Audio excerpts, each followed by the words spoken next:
तुम नहीं पाओगे। दरस कर दरस कर दरस कर भरी जवानी में बुढ़ापा किसने देखा है। दरस कर भरी जवानी में बुढ़ापा किसने देखा है। दरस कर भरी जवानी में बुढ़ापा किसने देखा है। दरस कर भरी जवानी में बुढ़ापा किसने देखा है। दरस कर और आदू बताइए, आखिरी बात ताली बजाइए आप लोग। दरबार में हाजिरी लगाइए ठाकुर जी, हम भी कथा सुनने के लिए आए हैं, हमारा भी कल्याण करिएगा।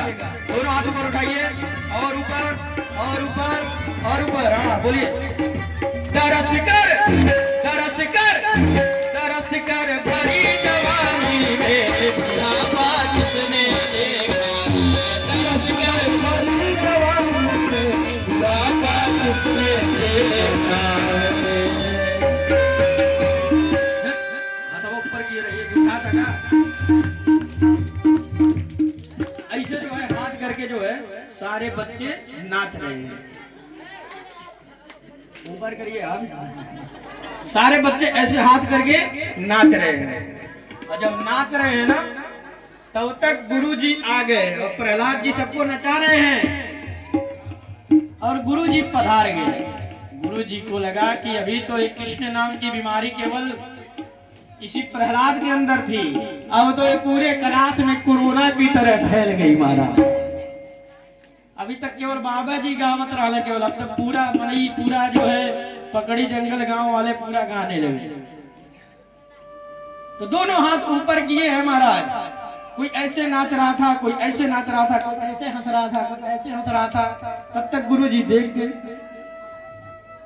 अब उनके पिताजी को बुलाया, महाराज इस प्रहलाद को घर लेकर के जाइए, नहीं तो जैसे कोरोना महामारी आया था उसी तरह से एक पूरा गांव में कोरोना फैला देगा, पूरे स्कूल में फैला देगा।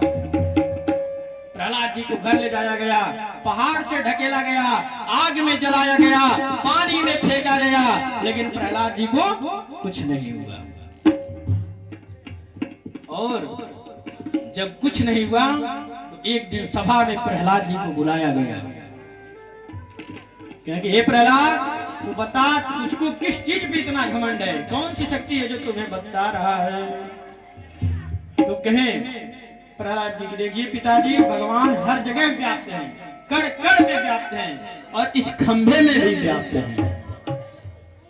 अच्छा तो इस खंभे में है तो आप तेरे इस खंभे को मैं खत्म कर दूंगा। आज वह खंभा को तोड़ने के लिए हिरण्यकश्यप गदा उठाया और खंभे पे धड़ाम से मारा, खंभा टूट गया और उसमें से नरसिंह भगवान प्रकट हो गए। बोल नरसिंह भगवान की।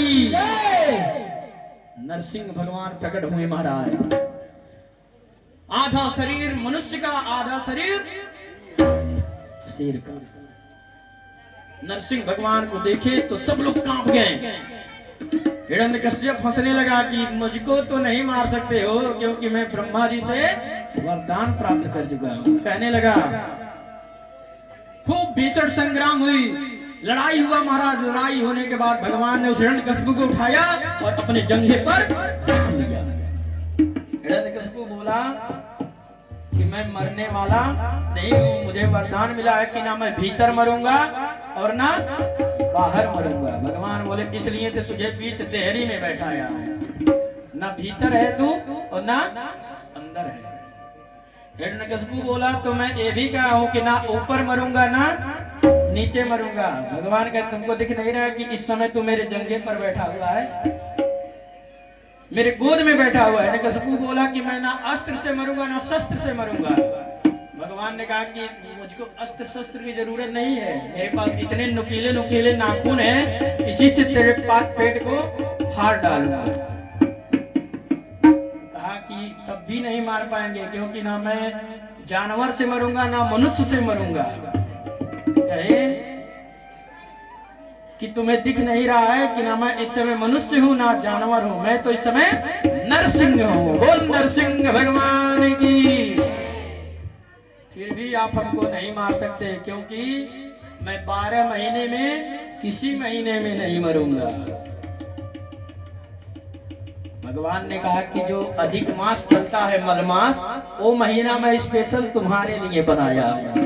तो महाराज हिरण्यकशिपु के पेट को भगवान ने फाड़ा और वहीं पे गोविंदाय नमो नमः बोल नरसिंह भगवान की।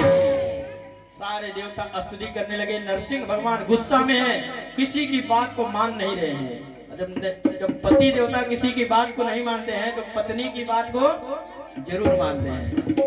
लक्ष्मी जी के पास सारे देवता गए, आरती गाते हुए लक्ष्मी जी के पास जा रहे हैं।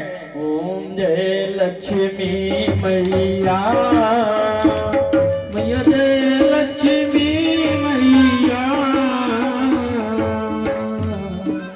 ऐसे गाते हुए जा रहे हैं। और जब जा रहे हैं तो लक्ष्मी जी प्रसन्न हो गए कि हाँ बोलिए क्या बात है, कि आपके पति देवता बहुत गुस्सा में हैं और आज किसी की बात मानने वाले नहीं है। क्योंकि मेरे पति देवता गुस्सा में, उनका तो नाम है शांताकारम, हमेशा शांत रहते हैं। क्योंकि ठीक है, लेकिन चलिए देखिए मनाइए अपने पति देवता को, बहुत गुस्सा में है। लक्ष्मी जी सोलह श्रृंगार करके आज अपने पति देवता नरसिंह भगवान को मनाने भगवान